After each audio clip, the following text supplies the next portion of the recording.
But he's here today because he's one of the rare persons uh, who knew Pauli Murray, and more special even was that he was amongst those. There were how many of you on that day, Bishop Rabb? There were 6 of us ordained. Among the 6 who were ordained at Washington National Cathedral on January 8th, 1977. And as Pauli Murray has described in an interview that talking about women's ordination, that day became even more than Pauli was kind of naive of what was going to happen that day in terms of the media, more than even Pauli had imagined, as of course there was both print and television media present for that occasion, as they were on those first occasions when women were being ordained to the priesthood. And so Bishop Rabb was in that group, ordained by Bishop Creighton of the Diocese of DC. So I want to begin, and I want to leave some time even for some of the students to ask you questions if they have. But I want to begin by asking you, Bishop Rabb, about that day. I know that you and Pauli Murray spent time talking on that day before the ordination and of course after. So I want to ask you about that day because as you described to me, some very special things happen on that day and at that time of the ordination. Okay, well, I'd be happy to. I used to say to a lot of people, I got to be one of the best known and also ordained. The publicity. Pauli, being the first African-American woman ordained in the Episcopal Church, was highly significant. Just a point of reference here, she was actually ordained by Bishop Creighton for the Diocese of Massachusetts. Bishop Burgess, who by then had retired as Bishop of Massachusetts, was there did participate in the ordination. We've often noted that there were 3 men, 3 women, 3 African Americans, and 3 Caucasians. We were very, very, by comparison to where the church was then, it was a diverse group. What also made it significant, and Pauli noted this herself, I had the opportunity to be back for the 30th anniversary of First Eucharist with our then presiding bishop, Catherine Jefferson Shorey, and the Bishop of North Carolina, now our presiding bishop, Michael Curry, at the Chapel of the Cross. And we had a number of remembrances that, well, something else occurred 2 other things occurred that morning. One was that there were protests. There was a large gathering of people outside of the National Cathedral in the snow. It had snowed the day before, but we were able to get everything was clear. And for DC to be clear a day after snow is a miracle in of itself. But mostly from St. Paul's Church, K Street in DC, which no longer is that bastion opposed to women's rights or anything. But they were all out there, and it's interesting enough, they were a younger group of people than I would have expected. But just before we began the service, Bishop Creighton had invited the 3 priests from the Diocese of Washington who had been irregularly ordained in 1974. There were 2 irregular ordinations, the Philadelphia 11, and there were 4 ordained by Bishop George Barrett at St. Stephen the Incarnation in Washington, D.C. The following fall. And he had invited Elizabeth Betty Rosenberg, Lee McGee, and Allison Palmer to be recognized, regularized is the word that was used. They were the first of the 1974 priests, women priests ordained, who were given what we would call regularized status in the church. That took place but just before the service. And it was an interesting because the six of us were being ordained, were kind of off to the side. And in the middle of all this, Allison Palmer walked away. Now, she was a foreign service officer doing bivocational ministry. We didn't know why she walked away, but she did not vest with everybody else. We later discovered that she had said, I don't need you to recognize me. I'm a priest forever after the order of Melchizedek. If you know anything about William Foreman Creighton, a wonderful bishop, he said, Allison, you may take that position. I will not, however, allow you to lay hands on or vest. And she said, fine, and went to have a seat.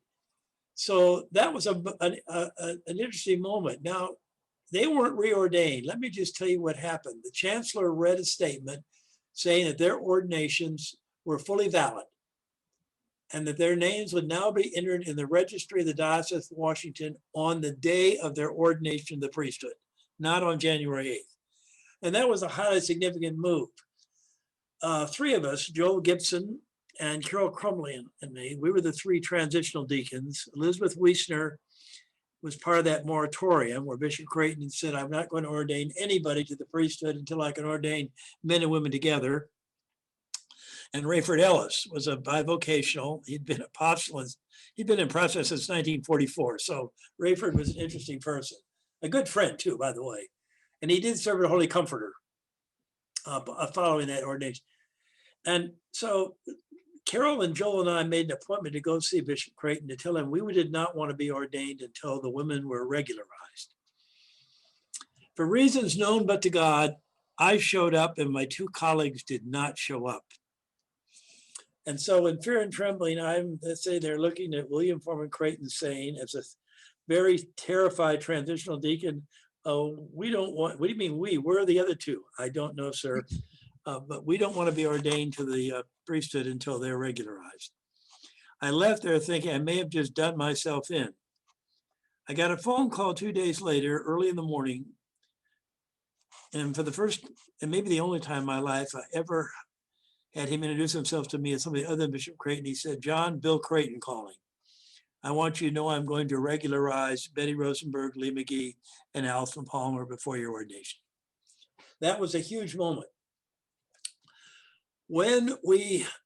There's a piece of humor in here that I want to share with you.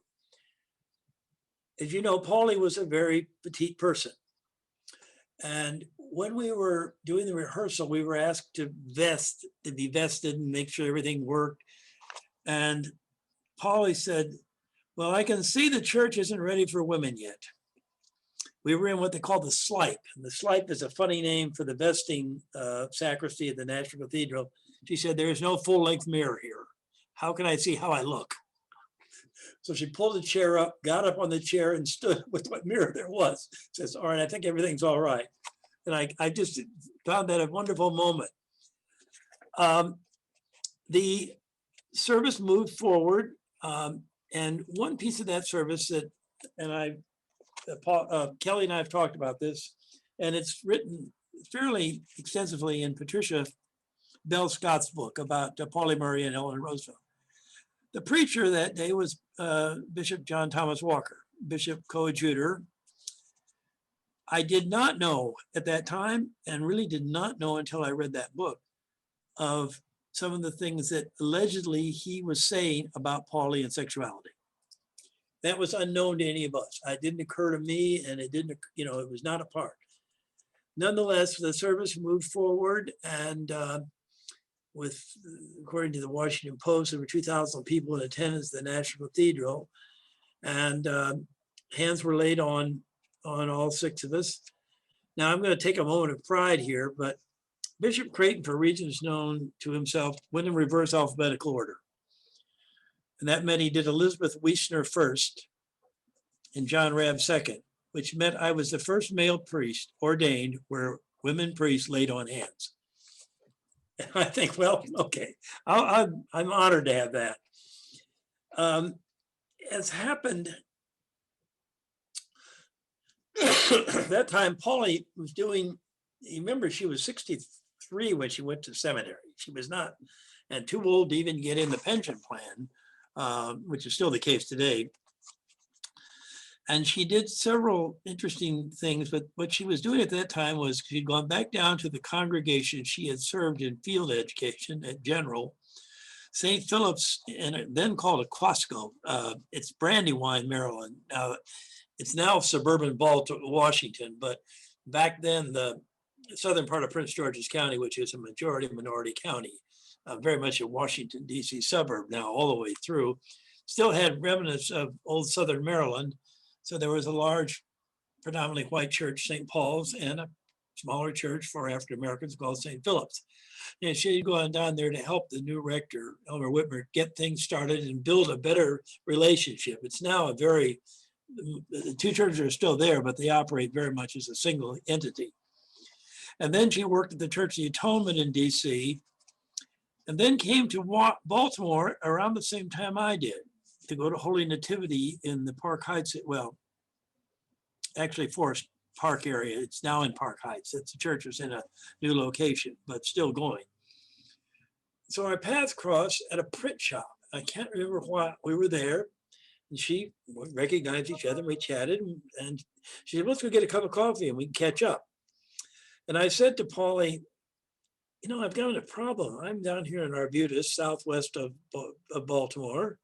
I'd only been there a few months. I was came from Montgomery County, from Gaithersburg, and I said, I'm finding some bigotry and some stuff. I just don't know how to deal with it. Pauli looked at me and said, John, I'm old enough to give you some advice. So here it is. Listen to them first. Find out where those prejudices and fears are coming from. You'll be much better equipped to deal with them. She was absolutely right. And what I began to discover was that the anxiety of that congregation is the same anxiety that was very much a part of Baltimore in the 70s and into the 80s and even today.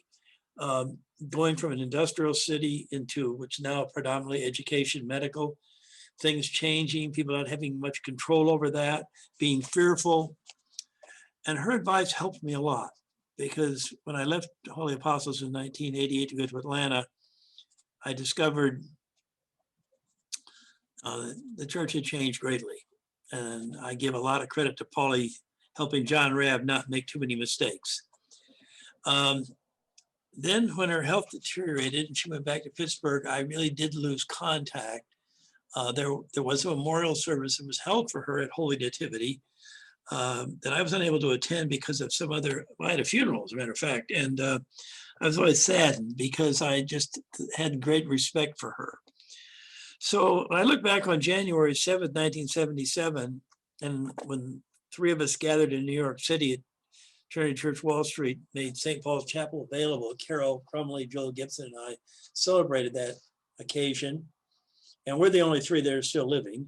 And we talked about reconciliation, that we had been witnesses to something where God's people were more unified than divided, even in the face of opposition. We were male, female, African American, white.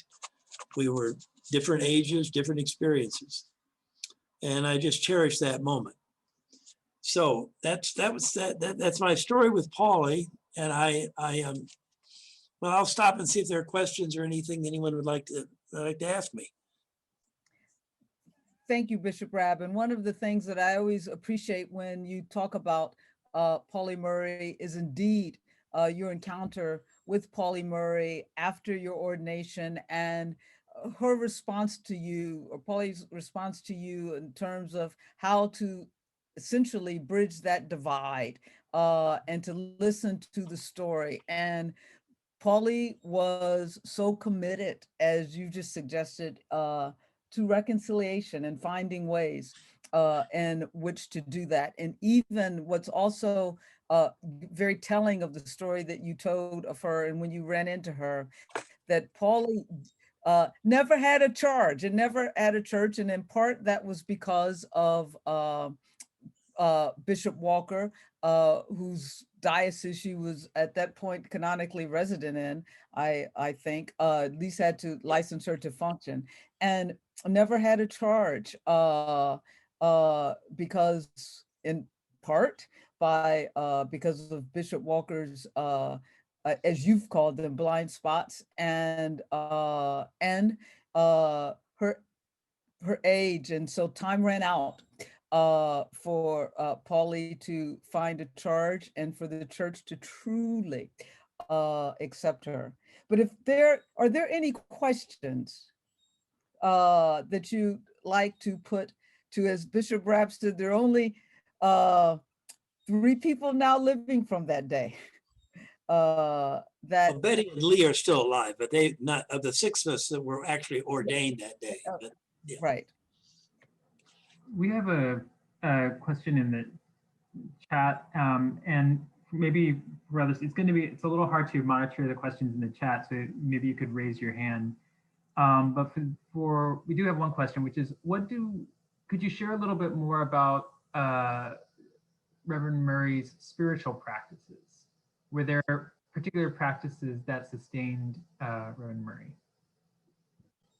I don't know if they were asking at the Bishop Rabb, but I could respond to that from what Reverend Murray said: prayer. Mm-hmm. And in fact, as I mentioned earlier, Pauli said that she spent her day in prayer on the day in December at the general, when they were voting whether or not to ordain women. Also, very much, Pauli and Renee Barlow attended at first St. Mark's, and then I think Calvary in New York, and so very much a part of the church prior to ordination, and would attend. They often attended noonday services at those churches, and so but prayer and writing. And you will also notice in Pauli's poetry, she uses the liturgy from the Book of Common Prayer to frame some of her poems. I see there's a question there about Pauli. Was Pauli aware of, I assume, Bishop Walker's feelings? I am not. I don't know. The thing that was just a point of reference here. He became Bishop Diocesan July 1st of 77. So that it was, during, he would have been the one that would have had more, and in that transition between the 2 bishops, he was clearly the bishop for any kind of vocational or deployment work. There's no question about that. That would explain something in terms of I'm not aware of it. I only discovered that in reading about Pauli, about what he was saying. I knew he'd been fairly public about his reservations, and I love John. He was a wonderful bishop and a pastor to me in many, many ways.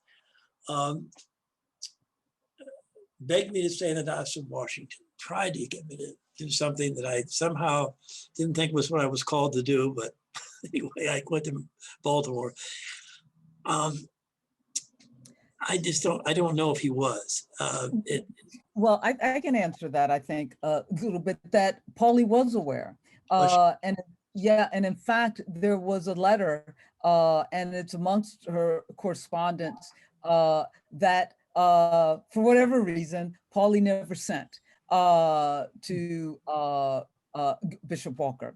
But in that letter, Pauli stated in that letter that I understand that you have things to say about homosexuality for which you know nothing about. It was What way to put it? right. It was a very poignant and harsh letter, but that letter never got sent. But what it indicates is that Pauli was very much aware, and you're right.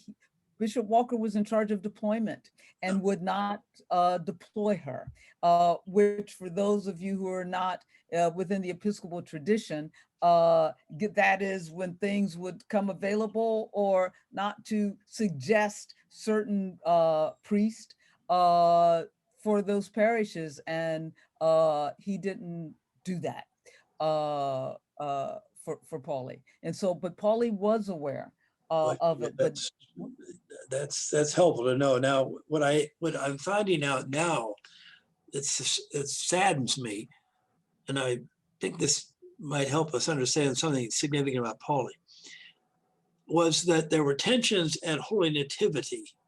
That's right. In Baltimore. Now, Holy Nativity was a bastion.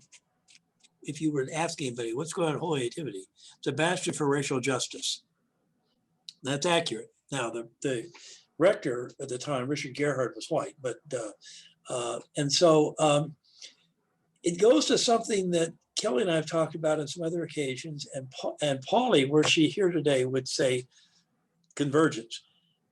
You don't talk about justice for one group of people and say, we're going to deal with this and we'll let the other, I haven't got time to deal with that. I'm working on this issue. I'm working on against racism. I'm working against classism. I'm working against anti-Semitism. I'm working against homophobia, whatever it is. The reality is that for her, you can't have reconciliation when there's division between God's people for whatever reason. And in her Song from a Weary Heart, she has this beautiful word about reconciliation, drawing us all toward the goal of human wholeness. Right. So for Pauli, if you can't say, I'm totally committed to anti-racism, so I haven't got time, or I'm not sure what I want to do about homophobia. She'd say, wait a minute, if you're going to talk about justice, we got to talk about justice for all of God's people.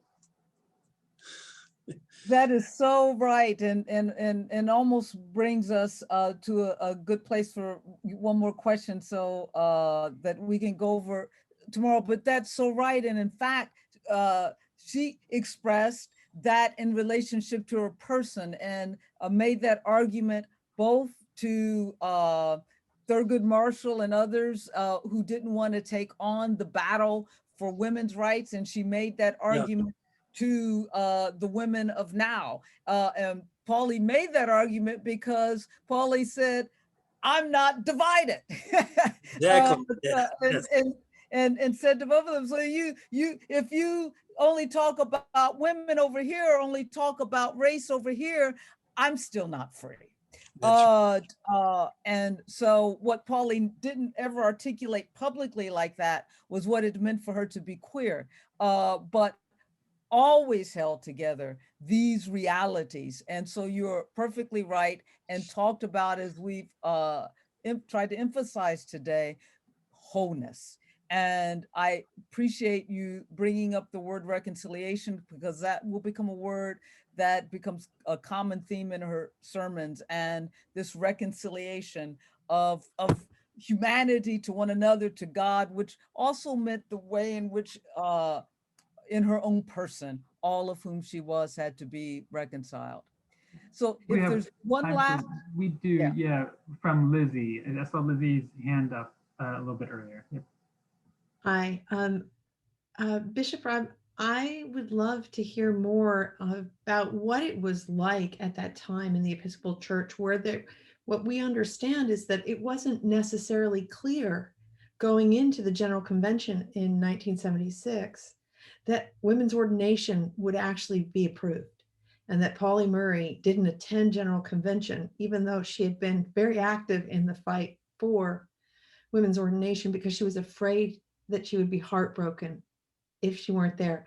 As a person who was in the church at that time, can you describe to us what the lead into your and what it was like as a deacon at that time? I'll try be fairly brief about this, but for a couple of things for me. One, I came out of a very progressive diocese, the Diocese of Washington. So I was with the diocese, serving under a bishop, actually both bishops, John Walker and William Creighton, strongly pro women's ordination, William Creighton had said at 74, I will ordain no one to the priesthood until I can ordain men and women together. And I went to the Episcopal Divinity School. We were hardly known as a bastion of conservative thinking by any means, where there might have been a few voices that had skepticism. Most of it was, but what it was like for me was that I'll just speak at a personal level. I'm a lifer. Let me just start with that. I didn't get convert from anything else. I've been Episcopalian all my life, and I've always been more on the high church side.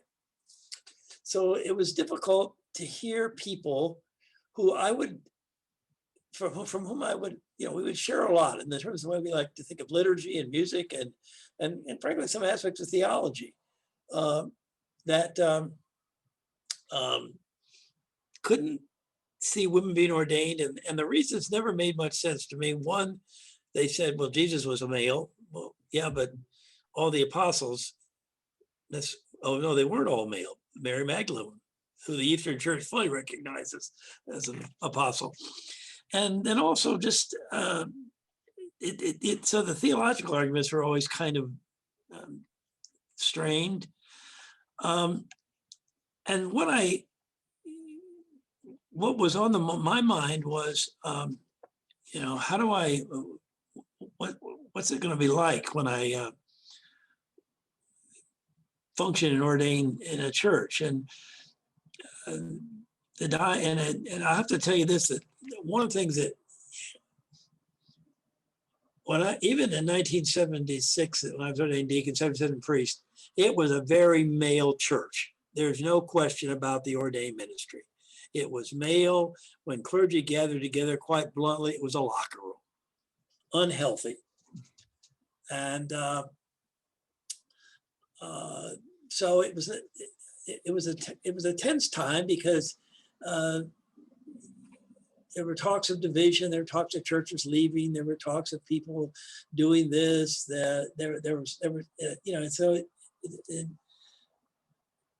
I think one of the reasons that I really thought about going into pastoral counseling and psychotherapy, which had been my goal, was I really wasn't sure I wanted to be in that messy church. Well, God had other plans for me. He wanted me to be in this messy church. So that's a long answer to a short question, but it was a very tense time. And I suppose it didn't help that in that period of time when I got married, we had our first child. So there's a lot going on in the Rabb's life. But I think, thank you, Bishop Rabb, and thank you for that question. And I think you, again, brought us back full circle, because one of the things that Pauli said was that it was a very tense time, and a time when many felt the church was on the verge of schism. And that was one of the things that Pauli believed rather, that allowed the church, even with the slim margins, to accept the ordination of women. Once again, we are at a time, and we want to be faithful to this time, because students are coming back tomorrow morning at 9 o'clock. Some folks are coming back at 6 o'clock. Okay. And we want to thank you so very much, Bishop Rabb, for joining us. My pleasure. In this conversation. Thank you.